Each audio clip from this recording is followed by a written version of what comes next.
Investors at the ULI Fall meeting in Chicago say there are plenty of reasons to be optimistic about the global real estate market today.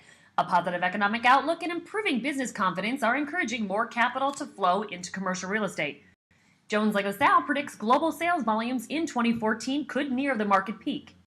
We're expecting it to be even stronger than it has been in 2013, about 10% higher, around 550 billion for 2014. And really this is because of the structural changes that are going on in the investment markets around the world. So we've seen the cyclical recovery from '07 and then the depths of '08 and '09, but now we're seeing a lot more global capital putting itself towards direct commercial real estate. And this is having a really profound effect on how buildings are transacting, but also the players that are becoming involved in commercial real estate around the world. Steve Collins says turmoil in other parts of the world is strengthening the prospects for U.S. investment property. Well, you know, part of the reasons the international investors are looking in the U.S. and actually all of the Americas, it is the land of opportunity. And I say that because if you open the newspaper and see what's going on around the rest of the world, there's a little bit of turmoil in some region or another. So the U.S. is becoming very attractive because there's so many different choices in product type, city type. Experts predict rising confidence to push investors outside of their backyards and into secondary markets. The Eurozone has recently emerged from the longest recession on record.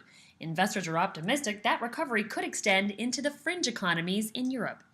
The economy is improving, slowly but steadily, and so we want to increase our stance here, especially in the office area.